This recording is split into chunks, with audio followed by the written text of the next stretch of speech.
What is up, everybody? It's Animac here for AnimeUproar, and today I will be discussing one of the most tragic and best written protagonists in anime and manga. The often underappreciated main character of Attack on Titan, Eren Jaeger. Eren's character development is absolutely incredible, and it is as heartbreaking as it is shocking. I've already done a bunch of videos in this tragic life of series, including videos on Reiner, Escanor and Zeldris from Seven Deadly Sins, Inosuke from Demon Slayer, and so on. But perhaps the single most tragic character of the modern generation of anime and manga is none other than Eren Jaeger. Obviously, I'm not forgetting Guts from Berserk, but Berserk started like back in the 1980s. In this video, I will explore the staggering evolution of Eren's character, and I will argue that he is one of the best written tragic characters in anime. Just like Attack on Titan itself is one of the best written tragic war stories of all time. If you enjoyed the Attack on Titan videos on this channel and you want us to keep it going, please leave a like to let me know, it really does help. And if you happen to be new to this channel, or maybe you just haven't subscribed, please consider subscribing and hitting that notification bell to turn on all notifications. You really have to go through the trouble of clicking the bell and then selecting the option that says all. If you don't, you're still gonna miss a lot of our videos even if you are subscribed. It's just how YouTube works. You can also hit me up on Twitter and Instagram at AnimeUproar. Finally, this video will of course contain Attack on Titan manga spoilers. In order to talk about the full extent of Eren's character development, I have to also talk about the very latest events in the manga. So with that said, please proceed with caution. You have been warned. During the course of the Attack on Titan story, we see Eren go from a naive and idealistic child to a dark anti-hero and, some would argue, a murderous villain. Eren goes from a kid who just wanted to be free from the giant walls that confined him for his entire life, to a cold and calculating mass murderer who launches an apocalypse. Young Eren daydreams about being free, venturing beyond the walls, and discovering the outside world. But stopping him from achieving his dream are the Titans, giant mindless monsters who roam the world beyond the walls, and who, for some unknown reason, are determined to eat every human who ventures into their domain. Faced with such a terrifying threat, most people would never even think about going beyond the walls. They would probably thank God every single day that the walls exist, and the very idea of leaving the safety of the walls would be an act of pure madness for most ordinary people. But Eren was never an ordinary person, and even as a child he dreamed of joining the Survey Corps, the only branch of the military that is allowed to explore the outside world. Despite the fact that the Survey Corps members risk their lives every time they leave the walls, and despite the fact that many of them don't come back alive,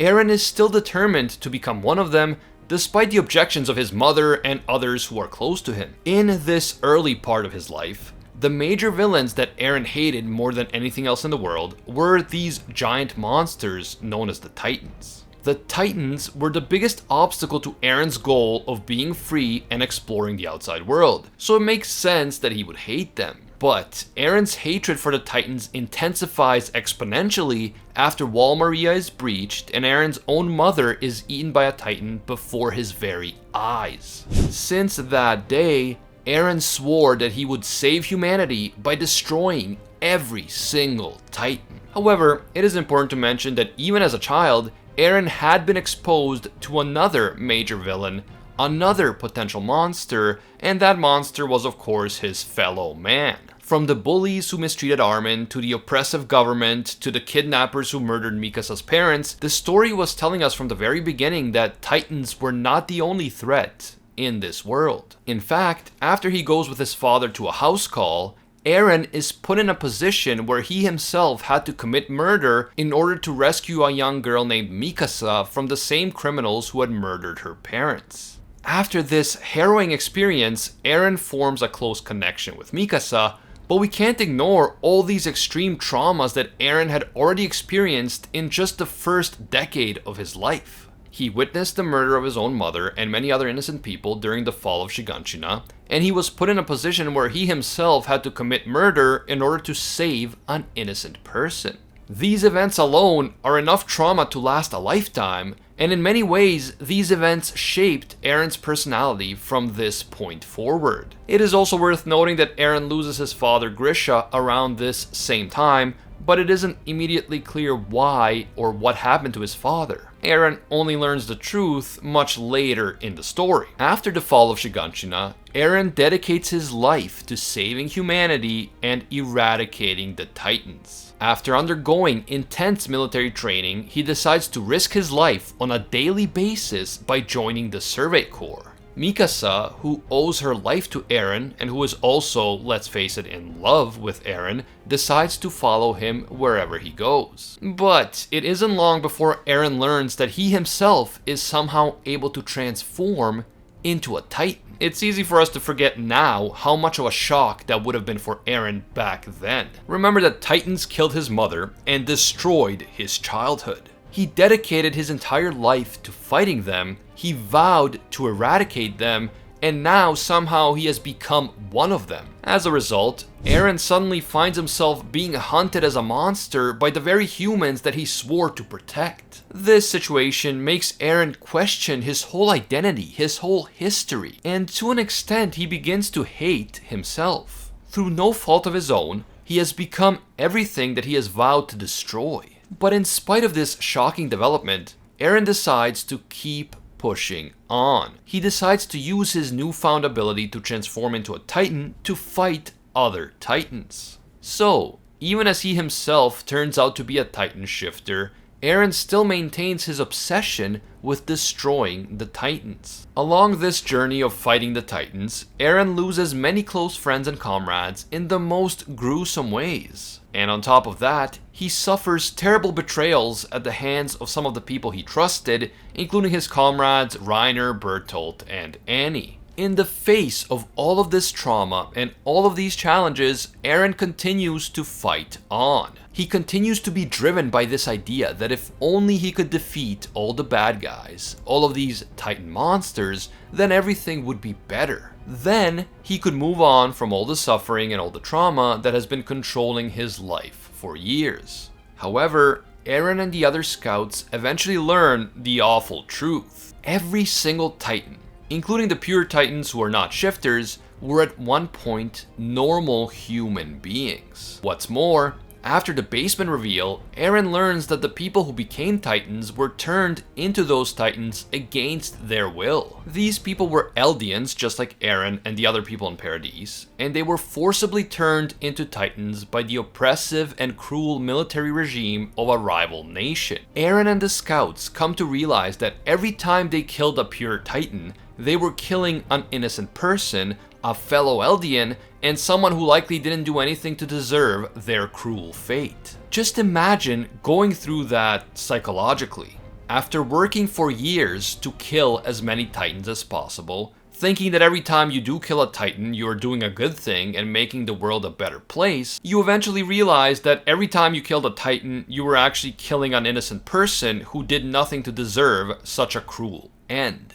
Now, of course, we know that when the scouts killed Titans, they killed them in self-defense or in defense of other people, but it can't feel good to realize that these monsters you were so eager to destroy were once normal people just like you. Normal human beings who, in most cases, were completely innocent of any real wrongdoing. Once the truth about the outside world is revealed, we also learn about the Eldian people, their history, and the way that the rest of the world perceives the Eldians. Eldians are, of course, the only people in the world with the ability to become Titans, and for that reason they are both feared and hated by most other nations. The Eldians are referred to as devils, and they are victims of blatant discrimination and racism at the hands of the Marleyans in particular. The Marleyans blame Eldians for oppressing other nations historically, but the current generation of Eldians are being made to suffer for the alleged sins of their ancestors, and that is profoundly unfair. But even so,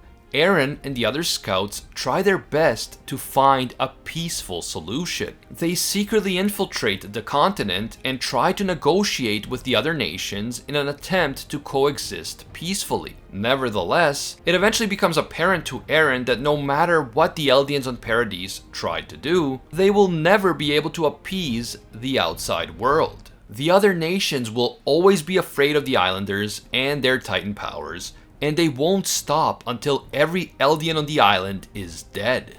Even the Eldians on the continent, the countrymen of the Islanders, blame the Eldians for all of their problems. And so, many of these mainland Eldians support attacking and destroying Paradise. These mainland Eldians are hoping beyond hope that if they demonstrate their loyalty towards their own oppressors by supporting the destruction of their fellow Eldians on the island, they will finally be shown some mercy by the Marleyans. Over the course of the past 100 years, the Marleyans in particular have instilled such extreme self-hatred into the hearts of the Eldians that they have internalized the very racism and oppression that they have been subject to for at least 100 years. Eren's half-brother Zeke is the perfect embodiment of this very thing. Zeke is an Eldian who grew up on the continent, and he was so victimized by Marleyan oppression that he came to believe that the only way to save the world was to bring about the end of his own people. Tragically, the Eldians like Zeke, who suffered for their entire lives at the hands of the Marleyan oppressors, started hating themselves to such an extent that they decided to do exactly what the Marleyans wanted. They decided to destroy their own people. But not Eren. When he came to understand that no peaceful solution was possible, and that no matter what happens the outside world would keep attacking Paradise until every Eldian on the island was dead, Eren refused to lie down and take it. Since there is no hope for peace, only two options remain. Eren can either sit back and allow everyone he ever knew and cared about on the island to be destroyed by invaders from the outside world, or he can fight back and destroy the outside world to such an extent that no invader will ever be able to threaten Paradise again. Eren, of course, chooses the latter option. He decides to destroy the outside world before the outside world can destroy Paradise. In order to execute this plan, Eren is forced to reject his closest friends, including Armin and Mikasa, and he is forced to betray his half-brother Zeke. He even uses the Attack Titan's ability to pass down future memories to ensure that his plan comes to fruition. In fact, we eventually learned that when Grisha was having second thoughts about killing the Reese family and capturing the founding Titan power, it was actually Eren from the future who convinced Grisha to go through with his plan. And according to what Grisha says to future Zeke after he consumes the founding Titan power, he has seen even more of Eren's future memories, and they are absolutely terrifying. Eren was the one who yearned to be free since birth. Eren was the one who refused to sit back and allow his people to be punished for the sins of their ancestors. And Eren was the one who willingly decided to initiate the rumbling. For 100 years, the outside world has feared the rumbling. King Karl Fritz, the king who had built the walls in the first place, threatened the outside world not to interfere in the affairs of the island. He created the walls, and he filled them with millions of colossal titans as a deterrent. He said that if forces from the outside world ever did attack Paradise, the millions of colossal titans would be released and the entire world would be flattened during an apocalyptic event known as the Rumbling. However, the outside world, and Marley in particular, did not get the message. Instead of avoiding the island for fear of the rumbling, they kept plotting new attacks in order to take the founding Titan power and remove the threat of the rumbling from the equation altogether. Instead of deterring foreign nations from interfering in the affairs of the island, the rumbling is part of the reason why the outside world was so intent on attacking Paradise. Ironically, the outside world's determination to prevent the rumbling is the very thing that makes the rumbling inevitable. Because, as we know, Eren decides that the only way to save the island is to use the rumbling to destroy everything else. After making a deal with Ymir Fritz, the original founding Titan, Eren releases the Walled Titans and takes on a new, absolutely gigantic and terrifying Titan form. Eren then leads this army of colossal Titans into a massive attack on the military forces of Marley and the other allied nations who had assembled the world's most powerful war fleet. A fleet whose intention was to destroy Paradise. Although his first target is the fleet, it is generally understood that Eren's plan is to flatten the entire outside world. Unless Eren is secretly planning something else that we are not aware of, we can assume that after destroying the enemy armed forces, he will continue to destroy everything in sight, including of course innocent civilians who have done nothing wrong.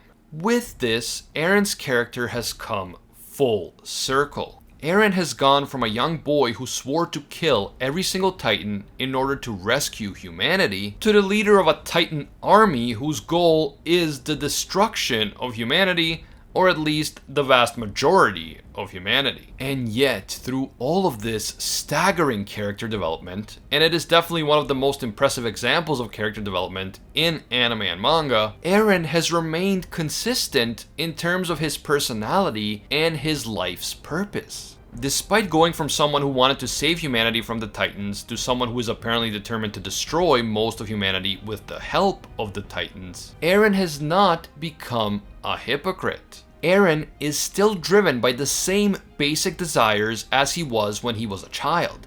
He just wants to be free, and he just wants to protect the people he loves. When he was younger, in the first part of the story, seeking freedom and protecting his loved ones meant that Eren had to fight the Titans. In this second part of the story, the older and more mature Eren realizes that the only way to be free and protect his loved ones on Paradise is to annihilate the outside world using the Titans. In that sense, Eren, who is of course the protagonist, is both a villain and a hero. Someone willing to kill millions of innocent people, no matter what his reason may be, can definitely be classified as a villain. At the same time, from the subjective perspective of the Eldians on Paradise, Eren can also be seen as a hero, and that is exactly how the Jaegerists see him. This is because the Jaegerists believe, much like Eren seems to believe, that destroying the outside world is the only way to protect themselves and literally everyone they ever loved and cared about. It's either destroy the world or be destroyed by it.